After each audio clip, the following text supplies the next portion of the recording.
Welcome to lecture on console input output part first, presented by Ravi Prakash Mathur, Senior Lecturer Mechanical Engineering Department, Government Polytechnic College Jodhpur. ये हमारा ME 210 और petroleum में भी चलता है subject 210 नाम से इसी प्रोग्रामिंग, जिसकी यूनिट नंबर 3 के जो सब यूनिट्स हैं इस लेक्चर में 3.1, 3.2 और 3.4 करने का हमारा लक्ष्य है। तो ये आप सबसे पहले हम एक जनरल स्टेटमेंट देखते हैं। इसमें कंसोल इनपुट आउटपुट जो हमारा चैप्टर 3 है, यूनिट 3 है। In C language input and output is not defined. In C language, there is no method available to obtain data from input device, i.e. keyboard, floppy, etc. Hence, a program is written to link C compiler and operating system so that both start work together. Similarly, there is no method to send data on output devices like VDU, floppy.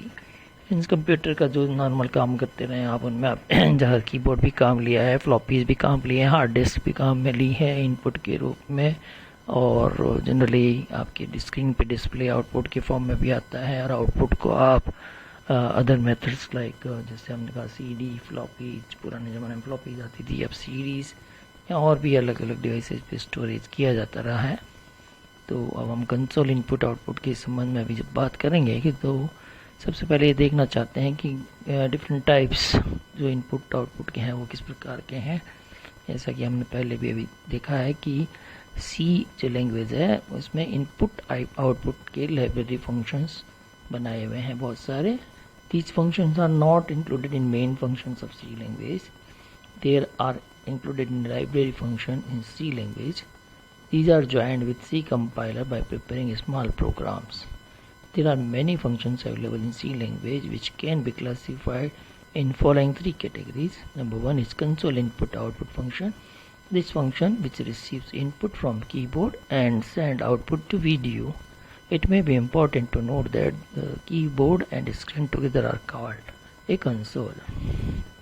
Means keyboard और हमारा जो video output video unit है, ये दोनों मिल के जो system है वो एक कहलाता है console word.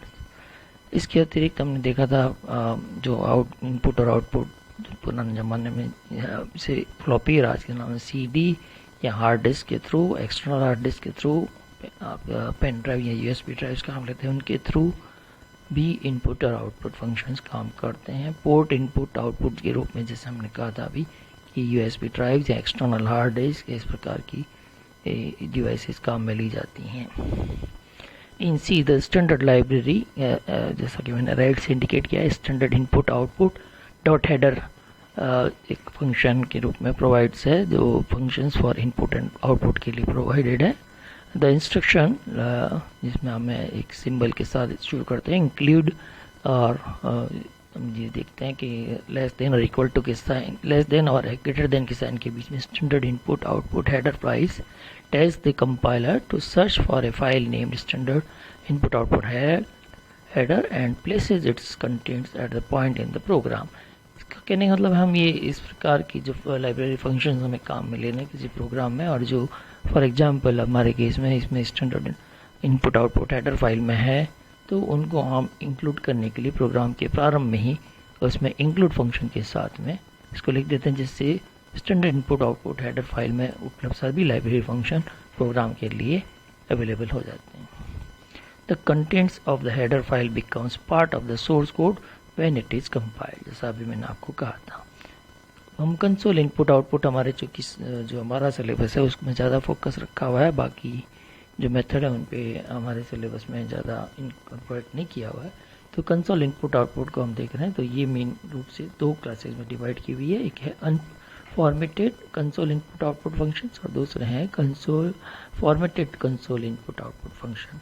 The main difference between these two is that formatted console receives input from keyboard and sends in data in formatted form to video as per requirement of user। तो इसमें हम देख रहे हैं कि फॉर्मेटेड जो console input outputs हैं वो रिसीव जो इनपुट करते हैं वो कीबोर्ड से करते हैं, और जो वो आउटपुट सेंड जो करते हैं वो VDU को करते हैं जैसा कि रिक्वायरमेंट यूजर का हो उस प्रकार से। जबकि अनफॉर्मेटेड में क्या है, while in unformatted form data can be received और send in only one particular type. In एक केवल एक पर्टिकुलर टाइप में ही हम उसको किसी प्रकार से डिफरेंट वे में फॉर्मेट करके नहीं इनपुट ले सकते और ना ही उसको उसको अलग अलग फॉर्मेट में आउटपुट कर सकते हैं।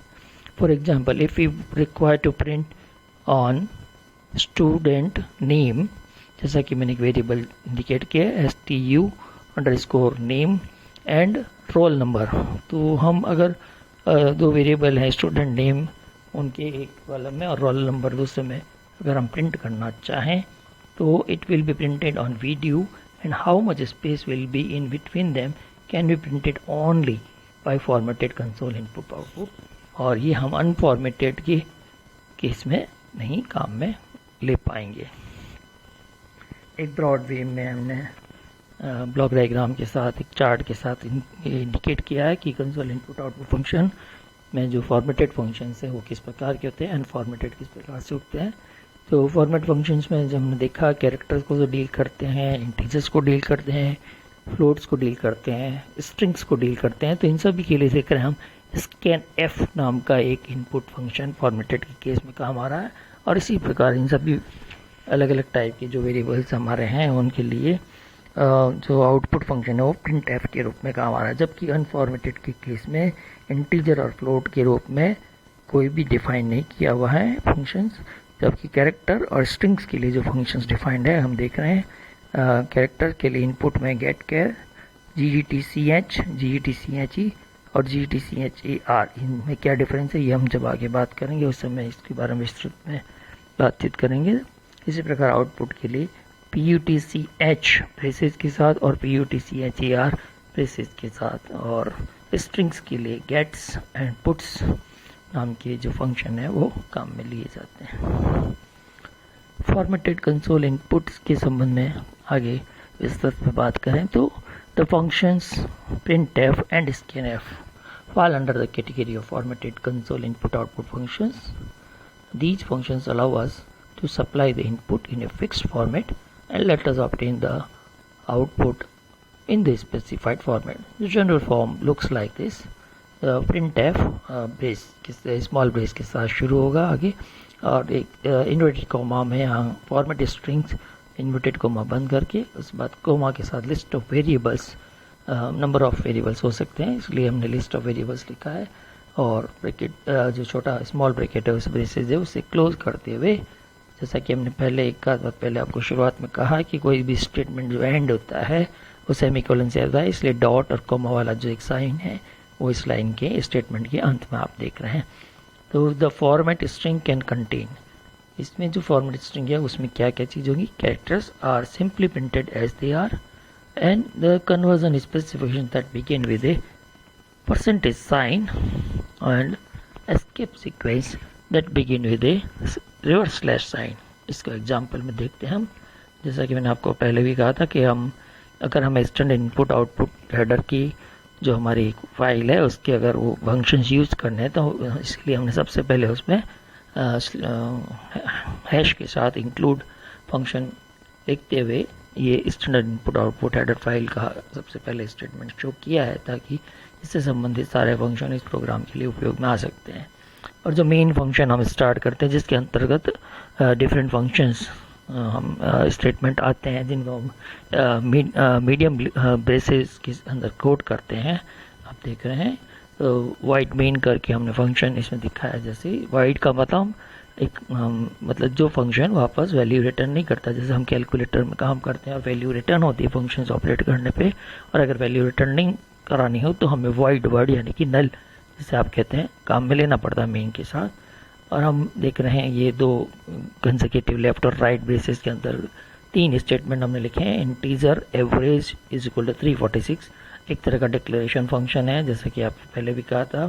तो हमने इसमें और फ्लोट परसेंटेज 69.2 ये जो हमने किया है, इसका एवरेज हमारा जो है वो एक इंटीजर के रूप में है और परसेंटेज हमारा जो वेरिएबल है वो फ्लोट के रूप में है। तो अगर हम इनको प्रिंट करना चाहते हैं इन्हीं को, तो देख रहे हैं हम printf में हमने स्मॉल ब्रेसेस काम में लेते हुए स्टार के साथ average equal to percentage D. ये जो हमने लिखा है परसेंटेज डी ये हमें फॉर्मेट स्पेसिफाई कर रहा है। डी हमें डेसिमल जो हमारी इंटीजर वैल्यूज होती है, डेसिमल में उन इंटीजर वैल्यूज होती है उनके लिए काम में लिया जाती है।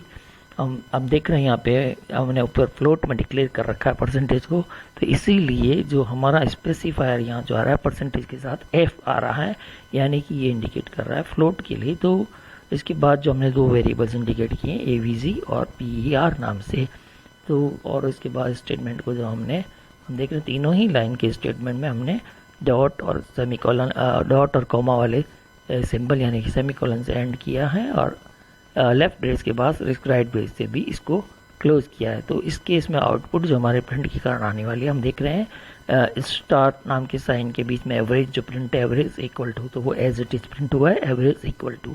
अब इसके बाद जो हमने लिखा है कि परसेंटेज डी, जो हमने वर्ड लिखा है परसेंटेज डी का यहाँ मीनिंग है, हम देख रहे हैं कि इंटीजर के लिए यहाँ पे काम ले रहे हैं, और पहला जो हमारा वेरिएबल है वो एवरेज है। तो एवरेज के लिए AVG हमने जो लिखा तो एवरेज प्रिंट होगा, और उसके बाद में हमने लिखा वेरिएबल हमने ऊपर लिया है AVG को 346, इसलिए प्रिंट में इक्वल टू साइन के साथ 346 प्रिंट हुआ है। अब हम देख रहे हैं कि एक रिवर्स स्लैश के साथ एन हमने काम लिया है। यहाँ पे रिवर्स स्लैश के साथ एन ये जो है एस्केप सीक्वेंसेज में, इसको हम विस्तृत में बाद में भी आपको डिस्कस करेंगे। एन जो है वो हमें हमारे जो कर्सर है जो फंक्शन है उसको नेक्स्ट लाइन शिफ्ट करता है, इसीलिए आउटपुट में देख रहे हैं कि 346 के बाद जो चीज़ प्रिंट हुई है वो नेक्स्ट लाइन में प्रिंट हुई है। इसका मतलब जो रिवर्स एन नाम का जो एस्केप फंक्शन है उसका यहाँ पे जो फंक्शन है वो है कि कर्सर को नेक्स्ट लाइन में शिफ्ट करना, इसीलिए नेक्स्ट लाइन में परसेंटेज और हम देख रहे हैं इक्वल टू के साथ परसेंटेज एफ जो हमने देखा है, परसेंटेज का साइन और एफ जो हमने देखा स्पेसिफायर मींस फ्लोट के लिए हम काम में ले रहे हैं, और जो सेकेंड वेरिएबल PER नाम से इसमें लाइन में आ रहा है उसको हम यहाँ पे एक्चुअल में डील कर रहे हैं। तो परसेंटेज जो है वो हमारा 69.2 के रूप में आया है, यानी कि फ्लोट को हमने काम में लिया है। How does printf function interpret the contents of the format string? For this, it examines the format string from left to right, so long as it does not come across either a percentage or a escape sequence like reverse slash. It continues to dump the characters that it encounters on the screen. In this example, average equal to is dumped on the screen.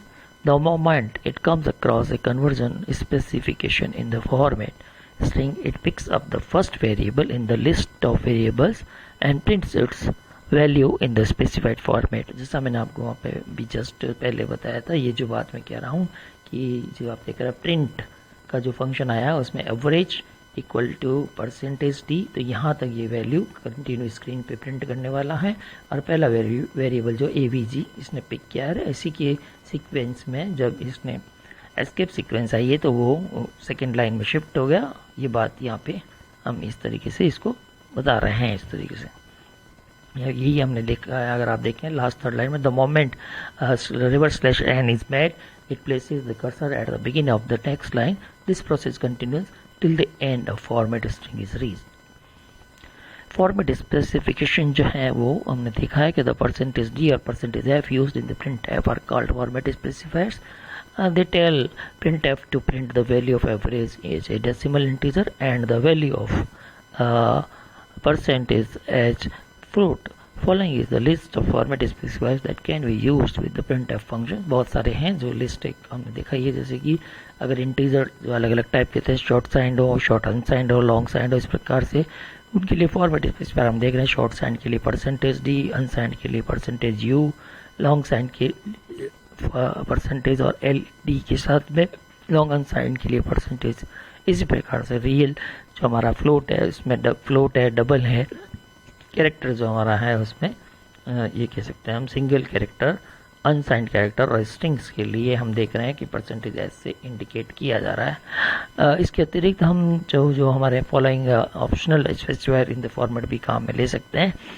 यहाँ पे हमने लिखा specifier अगर D काम में लिया जा रहा है तो ये digit specify field width, decimal point separating field with from precision. Precision stands for the number of places after the decimal point. और इसी प्रकार अगर डी डी आप देख रहे हैं, इसके साथ हमने माइनस एक नीचे इंडिकेट किया है, तो digit specifying precision minus sign for left justifying the output in the specified field width. तो इसमें जो पहला डी है वो एक तरह से नंबर होंगे 1 2 3 इस प्रकार के, यहाँ रियल के केस में 2.3 2.4 इस प्रकार के नंबर्स होंगे। तो उस प्रकार से हम उनको काम लेंगे। जैसा कि अगर हम पास फॉर एग्जांपल हमने परसेंटेज 10 डी अगर लिखा है तो print the value as a decimal integer in a field of 10 columns. If the value to be printed happens to be fill up the entire field, the value is right justified and placed with blanks on the left. ये देखिए, अगर percentage 10 D है तो blanks जो है वो हमारे left में रहेंगे और राइट जस्टिफाइड रहेगा। इसकी रिवर्स अगर हम देख रहे हैं कि अगर माइनस साइन होता है परसेंटेज के बाद -10d अगर इसमें लिखा जाए तो उसमें मीन्स है left justification is desired and the value will be placed with blanks on the right. If the field width used turns out to be less than what is required to print the number, the field width is ignored and the complete number is printed. Here is an example of illustrate all these. ये अगर आप देखें ज़रा तो इसमें जैसे example में हम लिखा है कि अगर हम एक इंटीजर वेट 63 को प्रिंट करना चाहें अलग अलग ये फील्ड वेट्स के पॉइंट ऑफ व्यू से, तो जैसे पहली लाइन में हमने लिखा है परसेंटेज डी के सी। अगर आप देख रहे हैं तो नीचे जो आउटपुट हमने दिखाया है वो 10 कॉलम का इन जनरल आउटपुट है। 10 की रिपीट में जो 0 से 9 तक डिजिट्स हैं तो दिख रहे हैं। वेट का जो फुल कैरेक्टर्स हैं वो सभी 1 by 1 करके करीब 5 कैरेक्टर्स जो आ रहे हैं वो 6 कैरेक्टर्स 0 से स्टार्ट होके 5 तक। और एक जनरल हम जो इंटीजर और वेट हम जो वेट इसके बीच में वेट और इसके बीच में हमने जैसे एक कैरेक्टर का गैप रखा हुआ है वो एज इट इज आ रहा है। इस जो है IS उसके लिए 2 कैरेक्टर 7 और 8 काम आ रहे हैं। इसके बाद जो हमें वैल्यूज़ का जो करना है परसेंटेज डी केजी के लिए, तो परसेंटेज और इसके बीच में एक ऑलरेडी एक कॉलम जोड़ा है। अब परसेंटेज डी का मीन्स हमें इंटीजर वैल्यू को इंडिकेट करना है और इंटीजर वैल्यू कौन सी है, वेट जो कि 63 यानी कि 2 डिजिट्स हैं। तो इस और 63 के बीच में 2 डिजिट का गैप रखा हुआ है, तब वो 0 और 1 को कवर कर रहे हैं। फिर इसके बाद हम देख रहे हैं कि इजी लिखने के लिए भी 1 डिजिट का गैप रखा हुआ है और 3 और 4 नाम से हम देख रहे हैं कि इजी इसमें अगर हम ये देखें 30 कॉलम्स में तो एक तरह से हमने 10 और 5 करीब 15 कॉलम को कवरेज में इस पर्टिकुलर हम फॉर्मेट स्पेसिफिकेशन के साथ हमने किया है। सेम चीज़ 2D के साथ भी होगी और जो सेकंड लाइन में और 1D के साथ भी होगी कि इनसे क्योंकि 2 डिजिट की ये हमारा वेट का इंटीजर है। इस डिस्क में फिर इन तीनों में एक साथ डिस्प्ले आ रहा है। अगर आप देखेंगे पहली लाइन, दूसरी लाइन आउटपुट की और लास्ट लाइन। लेकिन आप अगर हम देखेंगे कि थर्ड जो इसमें फॉर्मेट की लाइन है जिसमें 4D का यूज़ किया गया है, तो अगर आप देखें तो आउटपुट में तीसरी जो लाइन है 4D को अगर हम चेक करें तो अगर आप देखेंगे कि जो फर्स्ट और सेकंड लाइन में जो 63 का डिस्प्ले हुआ था उसमें 2 और गैप कर दिए हैं राइट से, जो एक तरह से तीसरा नंबर यानी कि 14th कॉलम एक तरह से जो आ रहा है वहाँ तक की गया है। मीन्स इसका 63 के लेफ्ट में 2 अब खाली छूटे हैं। इसी प्रकार अगर 6D आता है तो लेफ्ट 63 के लेफ्ट में 4th लाइन आउटपुट को हम चेक करें तो 4 कॉलम्स उसमें ब्लैंक छूटे हैं। और हम जब देख रहे हैं कि एक जो 5th लाइन है उसमें -6D kg का फॉर्मेट जब यूज किया गया है तो हमने देखा है कि जो स्टार्ट है वो लेफ्ट से हुआ है। जो ब्लैंक्स रहे हैं 4 ब्लैंक्स जो हैं हम देख रहे हैं, ये मैं 4th लाइन यह है 5th लाइन जो है आउटपुट की उसके लिए बातचीत कर रहा हूँ। हम देख रहे हैं कि 63 हमने लिखा है, जो 0 और 1 कॉलम जो रिपीट हो रहे हैं उसके अंदर आ रहे हैं। और हम देख रहे हैं कि 2 और 3 एक्चुअल में हमारे लिए हमने देखा है 2, 3, 4 और 5 जो हमारे हैं वो अब इस साइड राइट साइड में जो ब्लैंक रहे हैं, क्योंकि माइनस का हमने जब किया है तो वो लेफ्ट अलाइन रहेगा नंबर्स, और जब माइनस नहीं होता है तो वो राइट अलाइन रहता है, जो हमने पहले की 3 आउटपुट की लाइनों में ऑब्जर्व किया है। इसी प्रकार से ये अगर हम देखें कि मल्टीपल वेरिएबल्स नंबर हों, अगर हम इसमें प्रिंटफ में देख रहे हैं NFF करके हम जब इंडिकेट कर रहे हैं तो पहली जो प्रिंटफ की लाइन है उसमें हमने देखा है कि ये जो नंबर्स आ रहे हैं ये एक इवन वे में डिस्प्ले नहीं हो रहे हैं, तो इनको अगर हम और भी अच्छे ढंग से डिस्प्ले कराना चाहें तो हमारा जो फॉर्मेटिंग हम ये जो हमने फॉर्मेटर जो स्पेसिफाई किए हैं उनको मॉडिफाई करना चाहिए, जिससे कि हम उनका डिस्प्ले एक प्रॉपर वे में ला सकें। तो ये थोड़ा उसको कोशिश की गई है कि अगर हम कमांड बदले हैं printf में, अगर हमने पिछली बार हम देखा कि हमने केवल f लिखा हुआ था, तो अब हमने 10.1 लिखा है। तो आप देख रहे हैं 10.1 का मतलब 0 से लेकर 9 तक के डिजिट कवर होंगे। 10.1 का 0.1 का मतलब जो है ये डेसिमल के बाद 0.1 एक आपको ऑक्यूपाई करना है, तो उसको हमने देख रखा है कि ये 9 जो है 5.0 अगर हम देखें तो 0 9 के साथ रहेगा, 8 जो है डॉट के लिए भी काम आएगा और 5 जो 7 के साथ काम आएगा। इसी प्रकार अगर हम देख रहे हैं 13.5 का केस देख रहे हैं तो 5 जो है 9 के साथ, डॉट 8 के साथ, 3 7 के साथ और 1 जो है वो 6 के साथ आएगा। सेम वे 133.9 और इसी प्रकार से जो सेकंड लाइन हमने ली है वो अगर आप देख रहे हैं तो ये इसी से इसके कारण जो है कॉलम्स का जो फॉर्मेटिंग है वो एक बार यूनिफॉर्म वे में हमारे सामने आ रहा है। इस प्रकार हम विड्थ वाला जो हमने कहा था डी करके तो वो हम यूज़ कर रहे हैं, तो जो हमारा डिस्प्ले है वो बहुत ही एक सूदिंग वे में और जो हमें अच्छी तरह से समझने वाली स्टाइल में डिस्प्ले आउटपुट का आ रहा है।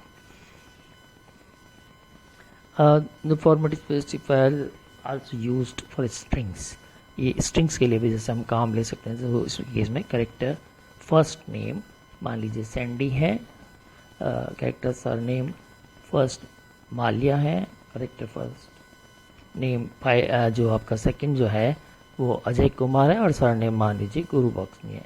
अब हमने प्रिंट के लिए इसमें 20 अगर आप देख रहे हैं अगर लिए हैं फर्स्ट नेम के लिए और सेकंड नेम के लिए, तो जो आप देख रहे हैं जो आउटपुट जो आ रही है कॉलम वाइज हमने लिखा 20 का फॉर्मेट फर्स्ट नेम के लिए सैंडी का, तो हम देख रहे हैं कॉलम जो है 0 to 9 करके 20 कॉलम इसके लिए बुक हुए। और चूंकि हमने 20 लिखा है तो राइट अलाइन होने के कारण सैंडी हमारा जो आ रहा है वो इस केस में आप देख रहे हैं 0 से शुरू हो रहा है। और इसी प्रकार फिर हमने सरनेम के लिए भी 20 जब लिया है और सरनेम मालिया जो आ रहा है इसलिए वो हम कह सकते हैं कॉलम नंबर 40 में, यानी कि 0 जो कॉलम नंबर 40 में आया है उसमें ए आपके सामने उसमें जो हमारा आएगा 9 जो है वो 40th कॉलम में, तो ए जो मालिया का ए है वो 9 के सामने, Y8 के सामने और L7 के सामने, A6 के सामने और M5 के सामने। और इसी प्रकार अजय कुमार गुरु बख्शानी का भी रिप्रेजेंटेशन इसमें हुआ है। अगर हमने ये इस फॉर्मेट में माइनस हम अगर कर दें तो एक तरह से हम कह सकते हैं सैंडी जो स्टार्ट होने वाला है फॉर एग्जांपल वह 0S जो है फर्स्ट 0 के सामने स्टार्ट होगा। और हम कह सकते हैं अभी जहां Y जो 9th यानी कि 20th कॉलम में है वो कॉलम खाली रहेंगे, यानी कि 0 1 2 3 और 4 ये 5 कॉलम लेफ्ट से उस समय भरे हुए रहेंगे, जबकि 5 के ऑनवर्ड 6 से लेके वापस 9 तक जो आ रहे हैं जो 15 कॉलम वह उस समय खाली हो जाएंगे। और इस प्रकार आप ये इसका अध्ययन करें, इस वीडियो का, इस मटेरियल को बार बार देखें पढ़ें। और इसमें अगर आपको कोई डाउट हो, क्वेरीज हो तो मुझे इस व्हाट्सएप मेरा नंबर जो है इस पर मेरे को अपनी क्वेरीज व्हाट्सएप मैसेज करें, मैं उनको आपको वापस से आपको समझाने की कोशिश करूँगा। Thank you.